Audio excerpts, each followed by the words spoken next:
നമ്മളുടെ ഈ ക്ഷേത്രം, അതായത് പരപ്പുകാട് ശ്രീ മഹാദേവി ക്ഷേത്രം എന്ന പേരിലാണ് അറിയപ്പെടുന്നത്. ഇതൊരു കുടുംബ ട്രസ്റ്റാണ്. ഇവിടുത്തെ പ്രധാന പ്രതിഷ്ഠ ഉമാമഹേശ്വര സങ്കല്പത്തിലുള്ള ശിവപ്രതിഷ്ഠയാണ്. വേറെ ഉപദേവതകൾ 10 ഉപദേവതകളുണ്ട്. പിന്നെ ഇവിടുത്തെ ഏറ്റവും ഒരു ഇതെന്ന് പറഞ്ഞാൽ ശ്രീരാമചന്ദ്രൻ്റെയും ഹനുമാൻ സ്വാമിയുടെയും പ്രതിഷ്ഠകളുണ്ട്. ശ്രീരാമചന്ദ്രൻ്റെ പ്രതിഷ്ഠ 12.25 അടി ഉയരത്തിലുള്ള ഒരു കൃഷ്ണശില തീർത്തിട്ടുള്ള ഒരു വ്യക്തി. ഹനുമാൻ സ്വാമിയുടെയും അത് തന്നെ. നമ്മൾ ഇവിടെ രാവിലെ 5:30ക്കാണ് തുറക്കുക. സാധാരണ ദിവസങ്ങളിൽ 5:30 തൊട്ട് 10 മണി വരെയാണ് പരപ്പുകാട് ദേവീക്ഷേത്രത്തിലെ രാവിലത്തെ ദർശന സമയം. വൈകിട്ട് 5:30 തൊട്ട് 7:30 വരെയാണ്. പിന്നെ നമുക്കിവിടെ പ്രധാനമായിട്ട് ഉമാമഹേശ്വരനും ദുർഗയാണ് പ്രധാന പ്രതിഷ്ഠകൾ. ഉമാമഹേശ്വരന് തന്നെ മുല്ലമാല സമർപ്പണം, ദുർഗാദേവിക്ക് ചൊവ്വായ വെള്ളി ദിവസങ്ങളിലൊക്കെ പ്രാധാന്യമുണ്ട്. അവിടെ രക്തപുഷ്പാഞ്ജലി മറ്റു കാര്യങ്ങൾ. വലത്ത് സൈഡിലായിട്ട് ഭദ്രകാളി നടയുണ്ട്. അവിടെ രക്തപുഷ്പാഞ്ജലി കാര്യങ്ങൾ വെള്ളിയാഴ്ച ഉണ്ട്. വലിയ ഗുരുപുഷ്പാഞ്ജലി ഉണ്ട് വൈകുന്നേരങ്ങളിൽ. ഗണപതിക്ക് ബുധനാഴ്ച തോറും ഗണപതിക്ക് മാലയുണ്ട്, പഴമാലയാണ്.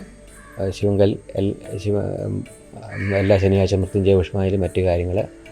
ധന്വന്തരിമൂർത്തിയുടെ നടയിൽ എല്ലാ വ്യാഴാഴ്ചയും കഷായധാരയുണ്ട്. കഷായധാര കേരളത്തിൽ അപൂർവമായിട്ട് നടക്കുന്ന ക്ഷേത്രങ്ങളിലൊന്നാണ് ഇവിടെ. ശ്രീരാമസ്വാമി 12.25 അടി ഹൈറ്റുള്ള ശ്രീരാമസ്വാമിയാണ്. രാമായണ മാസം വിപുലമായ രീതിയിലാണ് നമ്മളിവിടെ ആചരിക്കുന്നത്. അതുപോലെ ഹനുമാൻ സ്വാമിക്ക് നമ്മൾ ഹനുമത് ജയന്തി നമ്മൾ വിപുലമായ രീതിയിൽ ആചരിക്കുന്നുണ്ട്.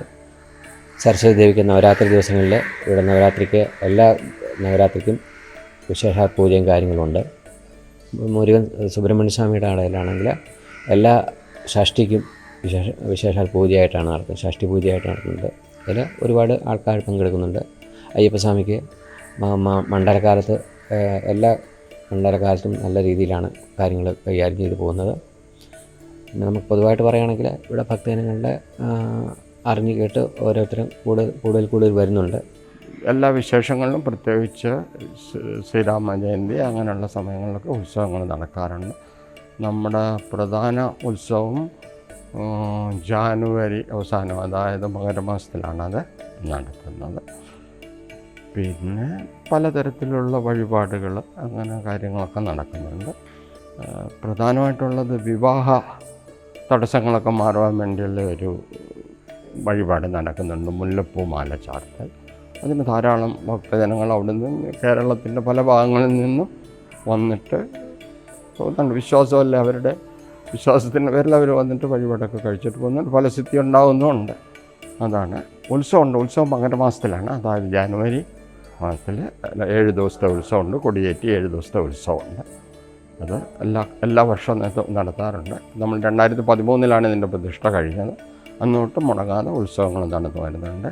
പക്ഷേ അടുത്ത് വരാൻ പോകുന്നത് രാമായണ മാസമല്ലേ, ജൂലൈ.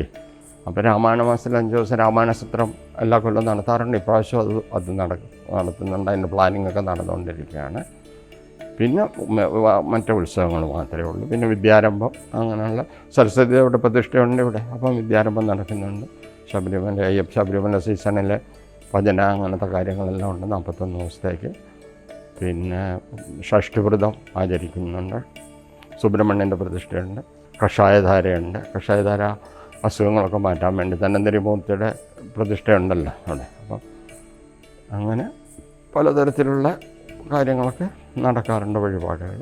ഇത് കറുകച്ചാൽ പഞ്ചായത്ത്, കോട്ടയം ഡിസ്ട്രിക്റ്റിലെ കറുകച്ചാൽ പഞ്ചായത്തിൻ്റെ 10ാം വാർഡിലെ ശാന്തിപുരം എന്ന് പറയുന്ന ഒരു സ്ഥലത്താണ് സ്ഥിതി ചെയ്യുന്നത്.